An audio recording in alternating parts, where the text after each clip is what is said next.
Welcome back. इस वक्त नाज़रीन हमारे साथ टेलीफोन लाइन पे मौजूद हैं साबिक attorney general of Pakistan Malik Mohammad Qayyum साहब। अस्सलाम वालेकुम मलिक साहब।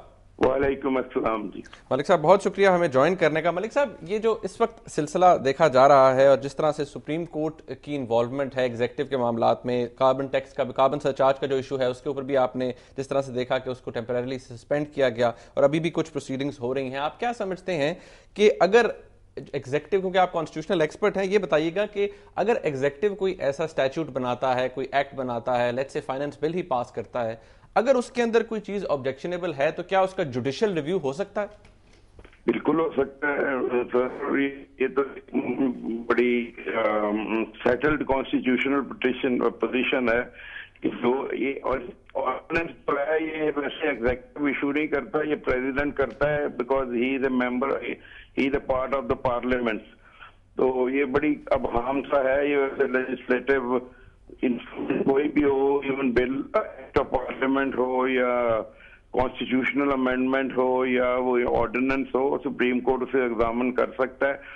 इस केस में जो इन्होंने अपना अख्तियार इस्तेमाल किया है वो इस वजह से है कि एक राइट टू लाइफ जो है वो एक फंडामेंटल राइट गिना गया है और वो कह रहे हैं जिंदा रहने का हर एक को हक है। अगर जिंदा रहने का हक है तो फिर उसके लिए ऐसी सर्कमस्टांसेस भी ऐसी होनी चाहिए जिसमें आदमी खुशी खुशी अपनी जिंदगी गुजार सके। मलिक साहब, अगर कोई बहुत ही टेक्निकल इशू हो सुप्रीम कोर्ट के सामने, या जिस तरह के अब ये प्योरली इकोनॉमिक इशू है, तो इसको डिसाइड करने के वक्त क्या सुप्रीम कोर्ट जो है वो कोई ऐसा होता है कि वो कोई जो टेक्निकल असिस्टेंस है वो भी लेता है इस इशू को डिसाइड ले तो सकते हैं सुप्रीम कोर्ट में, मगर उनको लिए कोई बार नहीं है। वो माइकस क्यों राय किसी को भी बुला सकते हैं, ऐसे बंदे को जो किसी फील्ड में भी एक्सपर्ट हो। मसलन ये जो पीछे केस हुआ था कि सूद हलाल है या हराम है, उसमें भी उन्होंने अपनी मदद के लिए डिफरेंट एक्सपर्ट्स को बुलाया था। और अगर चाहें, मगर वैसे जो जजेस और लॉयर की ट्रेनिंग होती है उसमें काफी उनको हर चीज का थोड़ा बहुत पता तो होता ही है। मलिक साहब, मेरा सवाल ये है कि ये राइट टू लाइफ या ये फंडामेंटल राइट की जो आप बात कर रहे हैं कि ये कोई जिंदगी और मौत का मसला तो नहीं था, ये किस किस्म की फंडामेंटल राइट है? इस किस्म की तो हजारों फंडामेंटल राइट्स हैं, तो ये अगर इस किस्म का क्लॉज के ऊपर सहारा लेना शुरू कर दिया तो फिर ये कहाँ रोकेगी बात? नहीं, मैं आपको बता सकता हूँ सर, सुप्रीम कोर्ट ने ये जो राइट टू लाइफ है ये इसके अंदर राइट टू लाइवलीहुड ये भी शामिल है। फर्ज कीजिए आप एक अगर गंदम की कीमत आप मुकर्रर कर देते हैं 10,000 रुपये एक मन का, तो क्या होगा? राइट टू लाइफ इफेक्ट नहीं होगा। इसी तरह अगर महंगाई इतनी कर दी जाए इन एक्ट से कि जिसपे जीना आदमी का ये दुश्वार हो, तो बिल्कुल दखल दे सकते हैं। और ये सिर्फ जो अब पेट्रोल है और जो इस तरह की चीजें हैं, ये नेसेसिटी बन चुकी हैं, लग्जरी तो है नहीं बिल्कुल, और नेसेसिटीज में ये जरूर दखल दे सकते हैं। मलिक साहब, ये जो पेट्रोलियम डेवलपमेंट लेवी है और इस किस्म के टैक्सेस हैं, ये कुछ मजबूरियां भी हुकूमत को होती हैं। अगर सुप्रीम कोर्ट अब हुकूमत की मजबूरियां को अलग करके और इस किस्म के फैसले करना शुरू कर देगा तो फिर बजट भी सुप्रीम कोर्ट ही बना लिया करे। जी सेठी साहब, आपने बड़ी अच्छी बात की है। यही बात मैंने पहले भी कह रहा हूँ कि हुकूमत की मजबूरी जो है, तो ये एक इंटरिम ऑर्डर था, फाइनल तो नहीं था। अगर हुकूमत की कोई मजबूरी है तो वापस सुप्रीम कोर्ट के पास जाती है और उसको कहते कि ये हमारी IMF से ये कमिटमेंट है, हमने बजट बनाना है, हमने वॉर ऑन टेरर पे खर्च करना है, ये करना है। मगर अब एक ये जो टैक्स इन्होंने लगाया था कार्बन टैक्स, ये इसलिए नहीं था कि हुकूमत जो है वो और काम कर सके, वो तो एनवायरमेंटल इशू था और उस पर उन्होंने है कि एनवायरनमेंट पे तो खर्च भी नहीं होता, ये तो किसी और के जेब में ही जाता है। आपका मतलब है कहने का कि ये बिल्कुल मिस हैंडल कर दिया गवर्नमेंट ने, इसको सही तरीके से करते तो शायद इतना क्राइसिस ना होती।